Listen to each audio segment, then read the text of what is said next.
Today we are going to be driving from Lisbon to Madrid. We will be visiting some secret bodegas to try Spain's famous tapas, and more tapas. And on the way, we are going to check out what has been dubbed the most Portuguese village of Portugal, a village tracing back to the Stone Age, built upon megalith boulders, where they actually filmed Game of Thrones. So put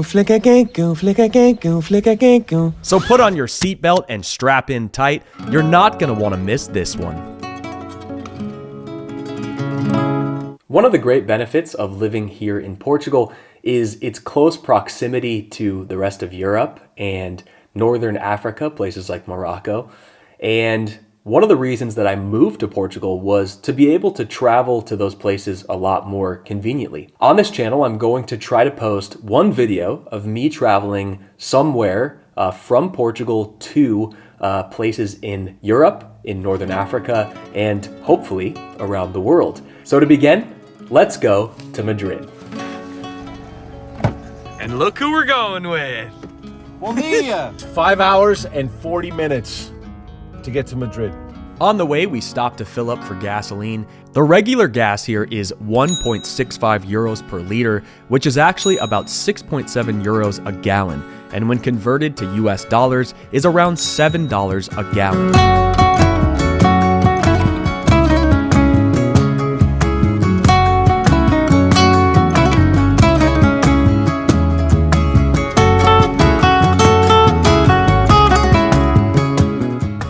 I need my camera. Dude, this is ridiculous. Welcome to Portugal, everybody. Whoa. See, what's it like there? No, you can You go. can do it. Yeah? You can go.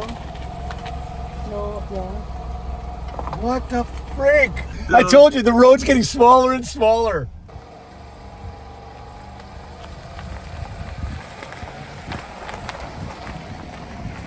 And we made it through thanks to good old St. Hubert. None of us were aware of what was ahead.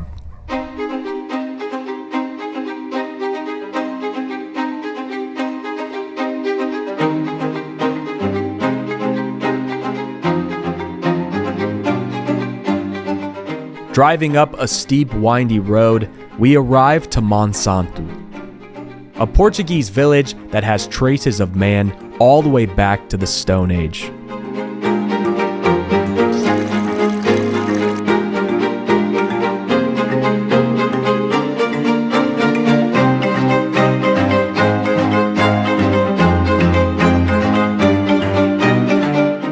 Hunter-gatherers, Romans, Visigoths, and Moors left their mark, each adding a thread to the fabric of Monsanto's being. In the 12th century, King Afonso I, the first king of Portugal, took control from the Moors and entrusted the village to the Knights Templar. And in 1938, it was dubbed the most Portuguese village in all of Portugal.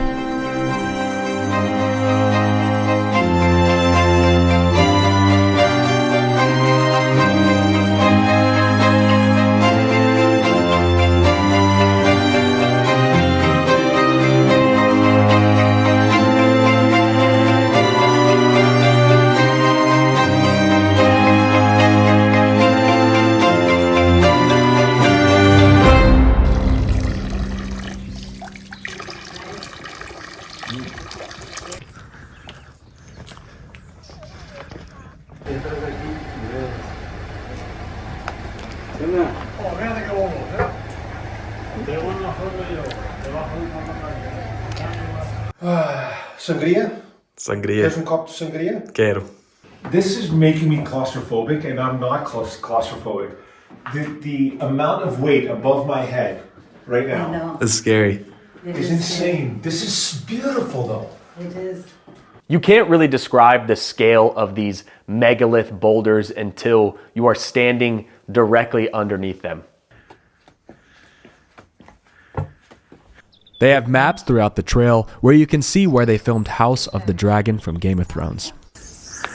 The amount of history in this spot right now. Outstanding.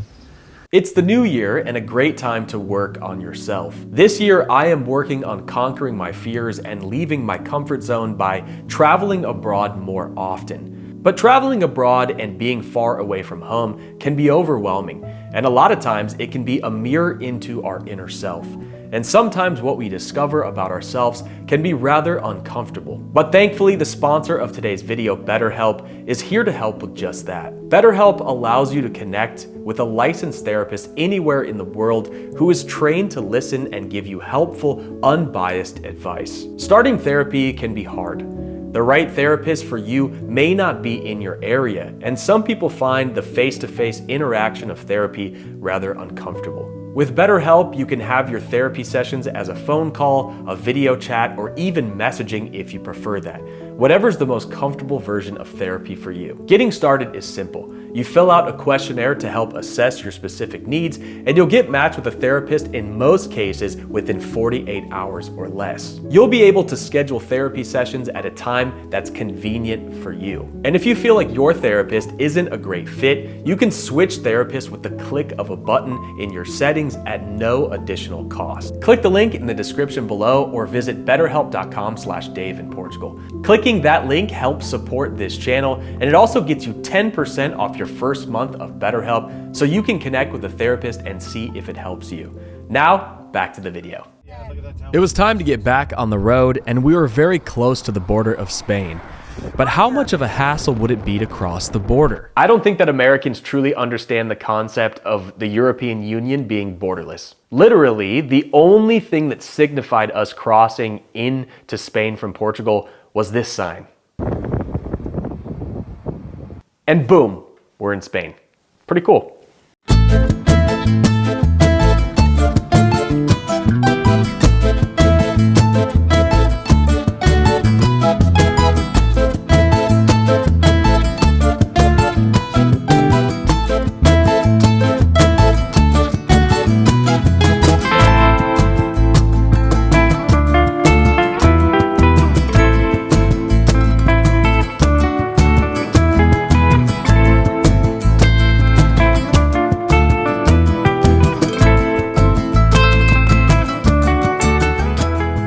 So it's very important that when you pull up to the tolls that you go through the correct one that says manual. These ones that say tarjetas, which means card, is for people that are using like a fast pass, and we learned that the hard way. I have to pay. Oh, Where do you pay? I don't have a ticket. Where did we miss it? Luckily, there weren't a lot of cars, and we had to reverse out. I don't recommend doing this. And we basically came back to the manual lane to be able to pay for the tickets. And right when we arrived in Madrid, we noticed that the gas prices were cheaper at €1.40, which is around €5.06 a gallon, which is around $6 a gallon in dollars.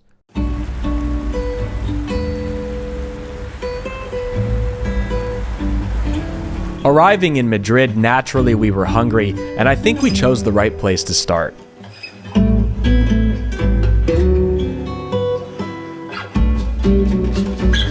We ordered some sangria, which is a must while in Madrid, started out with a tomato salad, some bread, and of course, the jamón, the insatiable Iberian ham.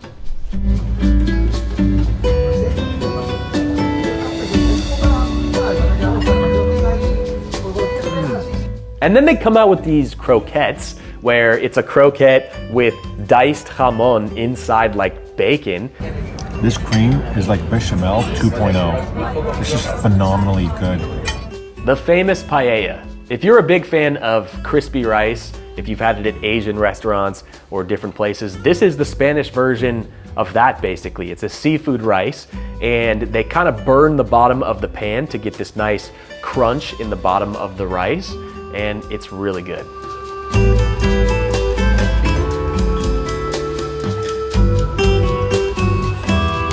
It's 10 p.m., it's 10:30. The place was just getting started. These people just sat down. So why do Spanish people eat dinner so late? If you look at the meridian time zone, you see that Spain should actually be lined up with London, where Portugal is. However, they're an hour later, but why is that? And the history is a little bit dark. And that is because in the days of Hitler, Francisco Franco, a nationalist military leader, wanted Spain to share the same time zone as Berlin, the headquarters of the Nazis. But as stubborn as most southern European countries are, you couldn't stop the Spanish from eating at the time they wanted to.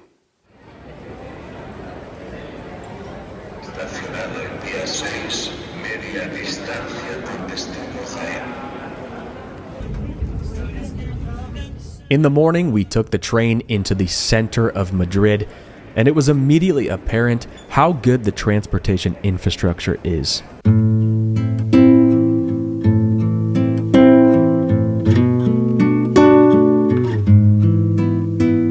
Madrid is the fourth largest metropolitan city in continental Europe. There is a stark contrast between the old and the new, a city that has centuries of history but has modernized itself into a truly international city. And somehow, it works.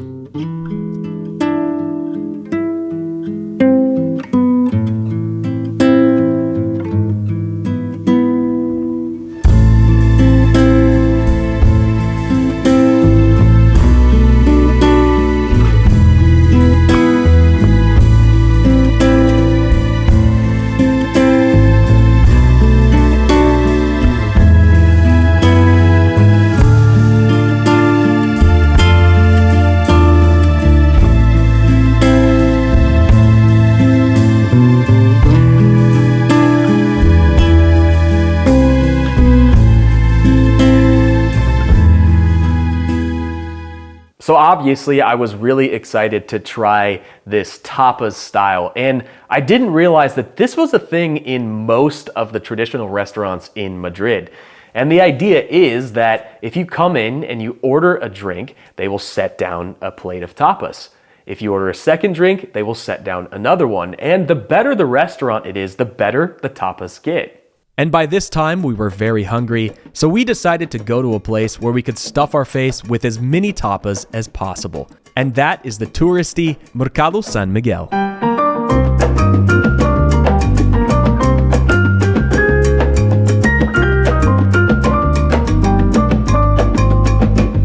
Tapas everywhere.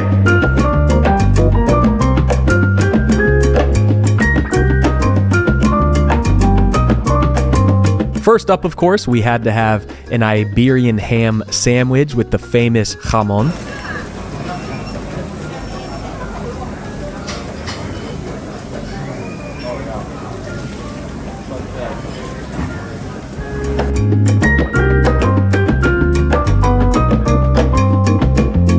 Empanadas. I absolutely love empanadas. Super famous in Argentina.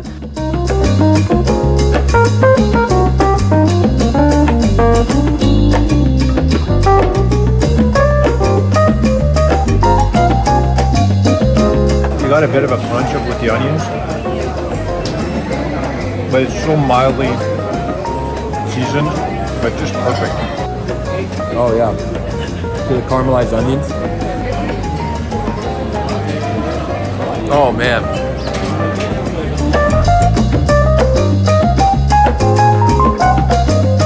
It's a ginger spritz, nothing like an afternoon cocktail.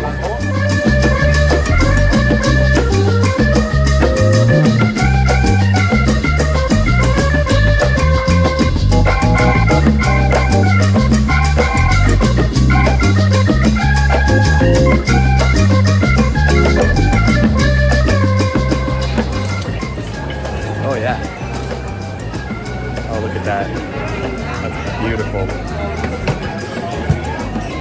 Oh yeah. Oh baby. That's what I was born to love, king crab. Yeah, this is a tomato gazpacho. And it's like a shooter, but no alcohol. But it's just like a tomato gazpacho shot.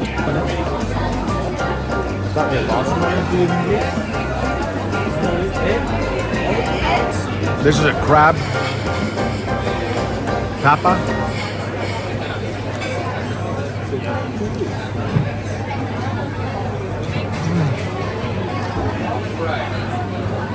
Like as if the crab just came out of the ocean.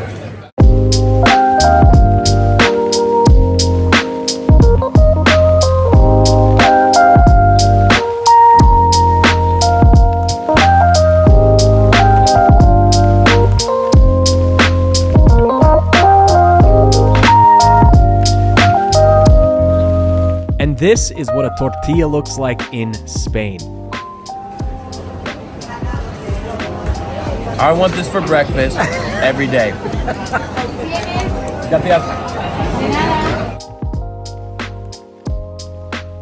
And now it was time to go to the Mecca of seafood and try my favorite seafood of all time, sea urchin.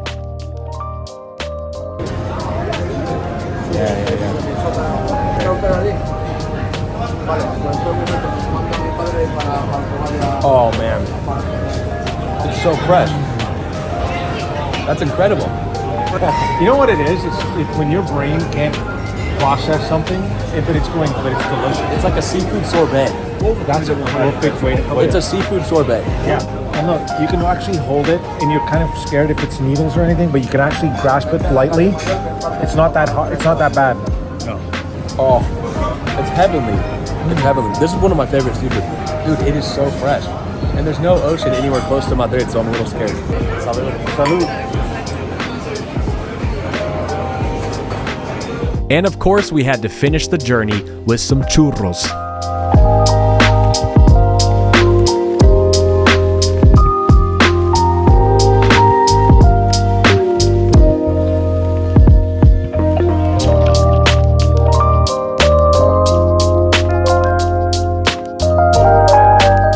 It's different than the Mexican churros.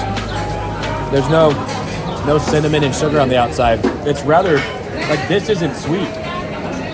This place is like a Disneyland for foodies. You can literally try everything. And yes, I will be honest, it is a little bit touristy, but if it's your first time in Madrid, I definitely think it's worth paying it a visit.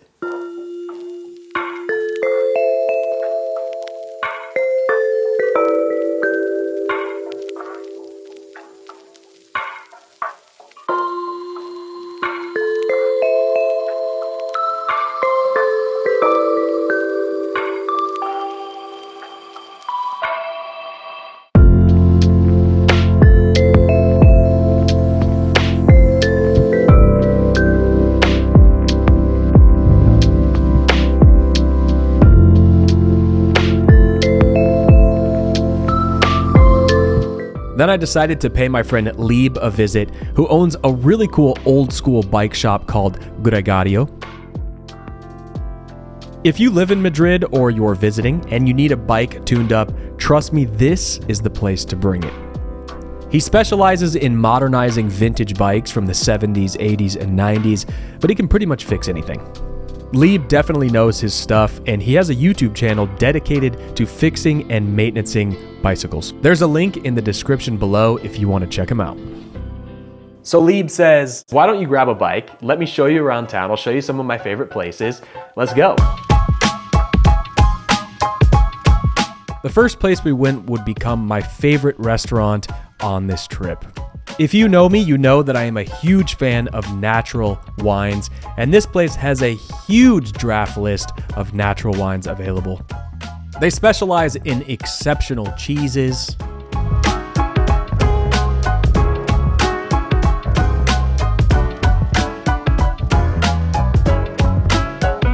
these are squid ink croquettes, that's what makes them black, but don't let it scare you because trust me when I tell you, this is one of the most magical things that you can put into your mouth.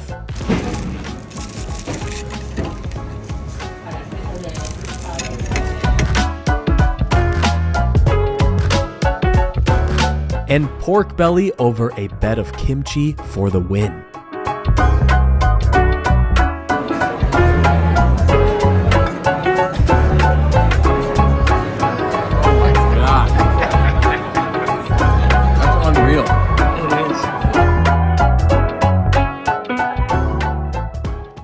We went to this amazing bar. This is the outside of it. They wouldn't let people film inside, so that you have to come and see the bar. You have to experience it in the real world, in the flesh. And trust me, you don't want to miss this bar. This is one of the oldest and coolest bars in Madrid.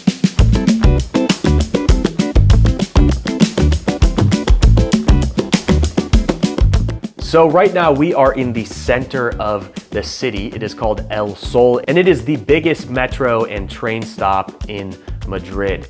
But the crazy thing is, it is not just the center of Madrid, it is the center of all of Spain. It is said that this is the very center of the country, and the rays of the sun go outward to the rest of Spain.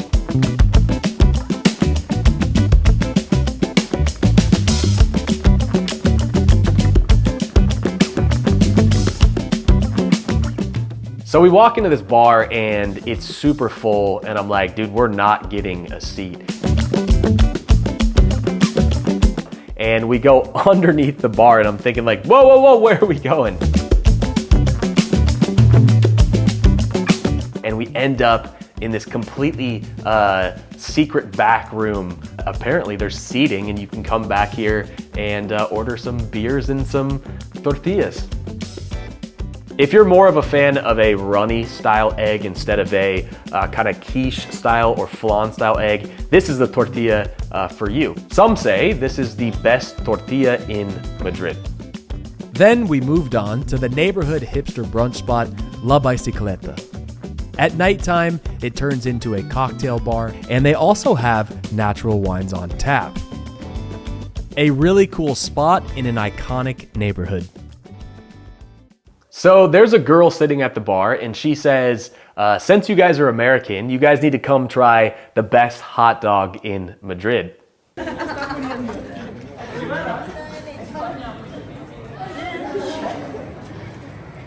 Oh, baby. All right, we gotta try this.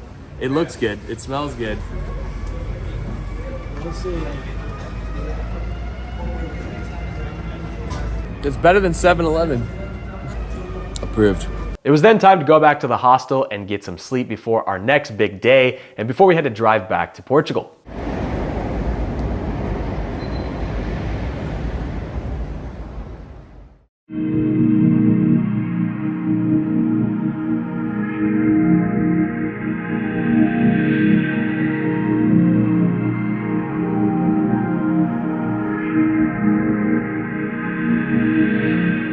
On the last day, we checked out Gran Via. Gran Via was described to me as the Broadway of Madrid.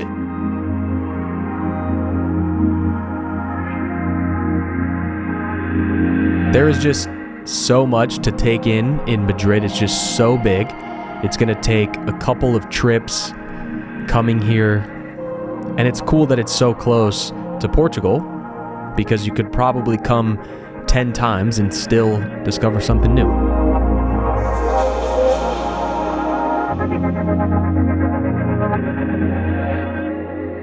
If you live in Portugal or you've been to Europe and you thought that the parking structures were really tight, you haven't seen Spain.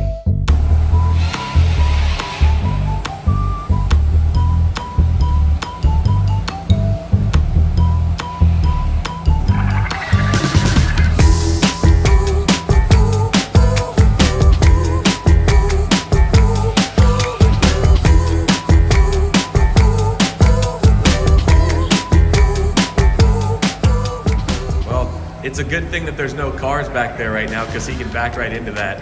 Ricardo was originally from Portugal, and we just had such a hard time getting in and out of these parking garages. So if you go to Spain and you rent a car, try to rent a small one. You'll thank me later. And because I'm an American and there's a Costco in Spain, of course we had to go visit it. Check out my last YouTube video to see if Costco is better in Europe.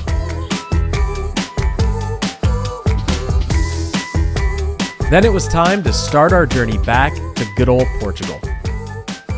And everything was smooth sailing until... So we just got pulled over by the Guardia Civil from Spain, telling us that we cannot go into the highway because of the tractor protest by the farmers.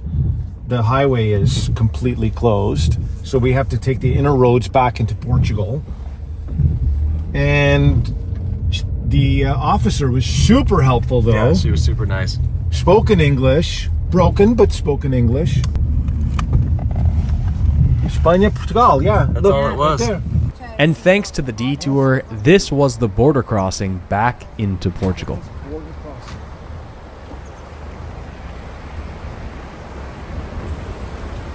are crossing the border of Portugal.